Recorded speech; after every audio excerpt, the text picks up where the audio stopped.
নমস্কার, ব্যানার্জি ফ্যামিলির আরও একটি নতুন ভিডিওতে আপনাদের সকলকে জানাচ্ছি স্বাগত। আশা করছি আপনারা প্রত্যেকেই ভীষণ ভালো আছেন, সুস্থ আছেন, আর আমিও ভালো আছি। আজকে যে ভিডিওটা করতে এসেছি, আপনারা জানেন যে মঙ্গলা মা কিছুদিন আগে তার লাইভে বলেছিলেন যে আমি কিছু কথা রটিয়েছি বা কিছু জনের নামে কিছু বলেছি, সেটা বলেছিলেন। কিন্তু আজকে সে কথাটা আমি ক্লিয়ার করে দিতে এসেছি, কারণ আমি এই ঠাকুর মন্দিরে এলাম আর আমি এই কিছুক্ষণ আগে জাস্ট সোমা ওয়ার্ল্ড, তোমরা সবাই চেনো, সোমাদির ভিডিওটা দেখলাম। তো আমি প্রথমেই বলে দিচ্ছি, আমার কারোর সাথে কোনো শত্রুতা নেই, না মঙ্গলা মা, না অন্য কোনো দিদিভাই বা সোমাওয়াল দিদিভাই, না সঙ্গীতা ম্যাডাম, আমার কারোর সাথে কোনো রকম শত্রুতা নেই। আমি কারোর হয়ে ভিডিও করি না, আমি নিজের মতো নিজে ভিডিও করতাম। প্রথমেই আমি বলছি, মঙ্গলা মা, আপনি যদি মনে করে থাকেন যে আমি ভুল করেছি, আমি ঠাকুরের সামনে করজোড়ে আপনার কাছে ক্ষমা চেয়ে নিচ্ছি যে হ্যাঁ, তাহলে আমি ভুল করেছি। এটা যদি আপনি মনে করে থাকেন, যেহেতু আপনি আমার থেকে বয়োজ্যেষ্ঠা, তাই জন্য আমি মেনে নিলাম যে হ্যাঁ, আমি ভুল করেছি। কিন্তু যে কথাটা ভক্তরা বা কোন পাবলিক যে কথাটা নিয়ে সোমাদিকে বারবার করে বলছেন যে আপনি এত গলা ফাটাচ্ছেন, কোথায় ব্যানার্জি ফ্যামিলি তো কিছু বললো না, সেই কথাটা আমার খুব খারাপ লেগেছে। কারণ আমি কিছু বলছি না মানে আমার চুপ করার সম্মতি এটা না যে আমি সেই দোষটা করেছি বা সেই জিনিসটা বলেছি, এটা কিন্তু নয়। আমার সাথে মঙ্গলা মায়ের একদিনই ফোনে কথা হয়েছিল, তাও সেটা হ্যাচারিতে। আমার বাবা মা সেই মন্দিরে গেছিলেন ফার্স্ট দর্শন করতে, মন্দিরের মাকে, কৃষ্ণকালী মাকে। তার আগে আমি ঘুরে এসেছিলাম। তো মঙ্গলা মা আমাকে ভুল বুঝেছিলেন প্রথমেও আমি ভিডিও করেছিলাম, তখন মঙ্গলা মা বলেছিলেন যে তুই আমাকে বুঝলি না, আমার ভেতরটা নারকেলের মতো, ওপরটা শক্ত। তাই জন্য আমি ওনার কথা ভেবে আমি বললাম যে হ্যাঁ ঠিক আছে, একজন পূজারী মানুষ, ওনার সম্বন্ধে এই ধরনের কথা আমি বলতে পারি না। আমি আমার ভিডিওটা প্রাইভেট রেখে দিয়েছিলাম।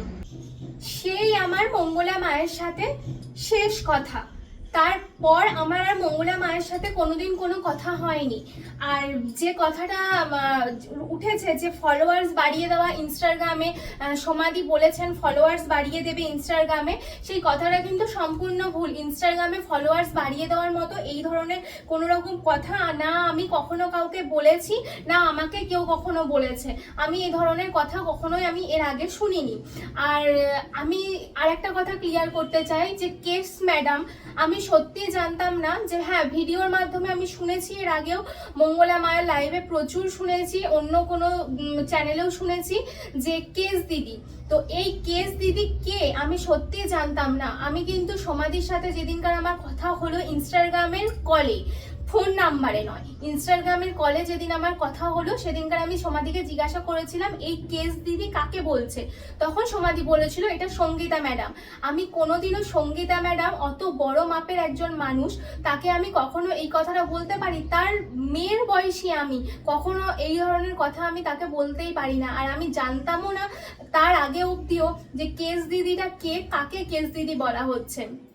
দেখুন, আপনারা যদি মনে করে থাকেন যে আমি ভুল করেছি, তাহলে আমি সত্যিই ক্ষমা চাইছি, আমি ক্ষমা প্রার্থী আপনাদের কাছে। কিন্তু প্লিজ এইরকম কন্ট্রোভার্সি করা বন্ধ করুন। আমি সত্যি কন্ট্রোভার্সি করতে পারি না, আমি ঝগড়া ঝাঁটি চিৎকার চেঁচামেচি করতে পারি না। এর আগের ভিডিওটা করার পর আমার বাড়ি থেকে প্রত্যেকে বলে দিয়েছে যে আমি যেন আর কথা না বলি এই সম্বন্ধে, আমি যেরকম ভিডিও করতাম সেরকম ভিডিও করব। কিন্তু যেহেতু আজকে সোমাদির ভিডিওটা দেখলাম, সোমাদি আমাকে নিয়েই ভিডিওটা করেছে যে জানিয়ে দেওয়ার জন্য, তাই আমি জানিয়ে দিলাম সত্যি যে না, আমি এই ধরনের কোনো কথা বলিনি। আর মঙ্গলা মার কাছে বলছি, যদি মা মনে করে থাকেন যে আমি ভুল করেছি, সন্তান হিসাবে মাফ করে দেবেন। আমি আর কিছু বলতে চাই না। আমি আজকে ঠাকুরের সামনে বসে, সবারই তো পাপ পুণ্যের ভয় আছে, তাই জন্য এইটুকু অন্তত বিশ্বাস করবেন যে ঠাকুরের সামনে বসে আমি মিথ্যা কথা বলতে পারি না। এটা তো আমাদের বাড়ির মা, আমরাও তো এই মাটাকে মানে উনি চালাচ্ছে বলে আমরা চলছি, তাই জন্য এই কথাটা বলতে পারি না। হাতে আমার গোপু সোনা, যাকে যে বিশ্ব ব্রহ্মাণ্ড চালাচ্ছে, তাহলে আমি কখনো কি তার সেই নিয়ে কোনো বাজে কথা বলতে পারি না। এই কথাটা কোনোদিনও আমার কারোর সাথে হয়নি। আবারও ক্লিয়ার করে দিচ্ছি, ফোন নাম্বারেও নয়, ফোনেও নয়, কোনো দিনও কোনো প্ল্যাটফর্মেই নয় যে আমি এই কথাটা বলেছি যে ফলোয়ার্স বাড়িয়ে দেবে, কেউ আমাকে বাড়িয়ে দেবে বা আমি তাকে বাড়িয়ে দেবো। এই কথাটা আমি কোনোদিনও বলিনি। আর এটাও আমি ক্লিয়ার করে দিচ্ছি যে না, আমি কিন্তু কেস ম্যাডাম কেস দেবে এই ধরনের কথাও কিন্তু কোনোদিনও বলিনি। আমি জানি না আপনার যদি সত্যি কারোর সাথে কথা হয়ে থাকে, এই কথা আপনাকে কে বলেছে না বলেছে আমি কিন্তু সত্যি জানি না এই সম্বন্ধে। তাই জন্য দয়া করে সবার কাছে রিকোয়েস্ট করছি, প্লিজ এই কন্ট্রোভার্সিটা বন্ধ করুন। উনি আমাকে বলেছেন আমার চ্যানেল নষ্ট করে দেবে, তার সাথে জড়িত করেছেন কি সমাধিকে। তাই জন্য সমাধি যে ভিডিওটা করেছেন তার পরিপ্রেক্ষিতে আমি এই ভিডিওটা জানিয়ে দিলাম যে না, সত্যি সমাধির সাথে আমার কোনোদিনও কোনো কথা হয়নি। আর এই কথাটাও সমাধি কোনোদিনও বলেনি যে ফলোয়ার্স বাড়িয়ে দেবে। আমি বারবারই এই ভিডিওতে একটা কথাই বললাম, যদি আপনাদের মনে হয়ে থাকে আমি ভুল করেছি তাহলে আমি সবার কাছে ক্ষমা চাইছি। প্লিজ আর কন্ট্রোভার্সি করবেন না, আমি কন্ট্রোভার্সি করতে পছন্দ করি না।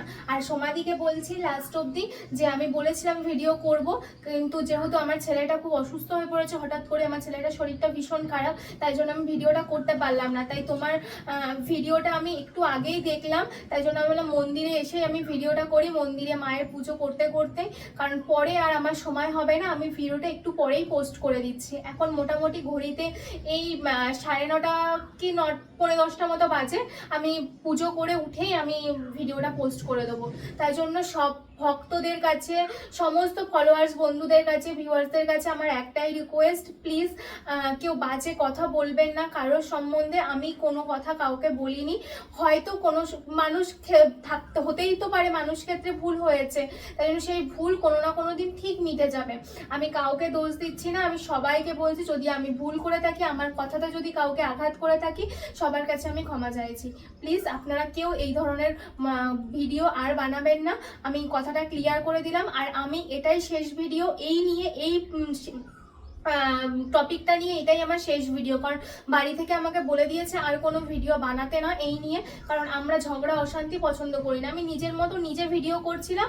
হ্যাঁ, ভিডিওতে আপনাদের মনে হয়েছে যে ভিডিওটা আমি পুরনো খবর দিয়েছি, ঠিক আছে, আমি সেটা মেনে নিলাম, কিন্তু আমি তবুও ডেটটা মেনশন করে দিয়েছিলাম, তবুও আমি মেনে নিচ্ছি যে হ্যাঁ ঠিক আছে আমি ভুল করেছি, আমি ভক্তদের কাছে পুরনো খবর ছড়িয়েছি, ব্যাস। আর আমার কিছু বলার নেই, কারণ আমি যে রুখে গিয়ে আপনাদের সাথে কোনো কথা বলবো আমি সেটা পারি না। তাই জন্য আমি আমার নিজের কাছেই আমি ভুল স্বীকার করে নিচ্ছি, যে ভুল স্বীকার করে নিলে আশা করছি সমস্ত কিছু ঠান্ডা হয়ে যাবে।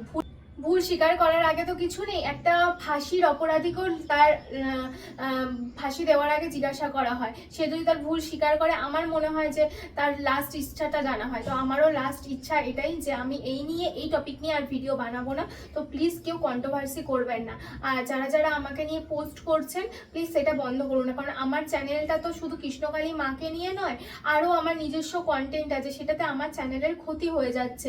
সবাই একটা স্বপ্ন নিয়ে এই প্ল্যাটফর্মে আসে, আমার এই প্ল্যাটফর্মে এই ইউটিউবের চ্যানেল নিয়ে আমার অনেক বড় স্বপ্ন রয়েছে। তাই দয়া করে আর কেউ করবে না। আমি যদি ভুল করে থাকি, আমি যদি কাউকে কোনো কষ্ট দিয়ে থাকি, আমি হাত জোর করে ঠাকুরের সামনে বসে ক্ষমা চেয়ে নিচ্ছি। তো আমি সমাধিকে নিয়ে সমস্ত কিছু ক্লিয়ার করে দিলাম। আশা করছি তোমাদের প্রত্যেকের কাছে সমাধির সাথে আমার কোনোদিনও কোনো কথা হয়নি, না ফোনে না অন্য কোনো প্ল্যাটফর্মে। শুধু এর আগে একটা ভিডিও পোস্ট করার জন্য, সমাধির ক্লিপ নেওয়ার জন্য তখন কথা হয়েছিল। আর এই মঙ্গলামা বলার পর, এই যে কিছুদিন আগে যে ভিডিওটা পোস্ট করলেন মঙ্গলামা লাইভে বললেন, তারপরে আমার কথা হয়েছে, ব্যাস। আমার সাথে আর কোনোদিনও কোনো কথা হয়নি। তো যদি ভিডিওটি ভালো লেগে থাকে বন্ধুরা, ভিডিওটি অবশ্যই সবার কাছে ছড়িয়ে দিন, কারণ অনেক আজকে আমাকে ভুল বুঝেছে আমার চ্যানেল নিয়ে। তাই জন্য আশা করছি আপনারা এটুকু বুঝবেন যে একটা মন্দিরে বসে, মায়ের সামনে বসে একটা মানুষ মিথ্যা কথা বলতে পারে না, এটুকু তো বুঝবেন। তো চলুন আজকে আসি, দেখা হবে খুব শীঘ্রই নতুন আরও একটি ভিডিওতে। তবে হ্যাঁ, আমি কৃষ্ণকালী মায়ের ভিডিও যেমন করছিলাম সেরকম করব।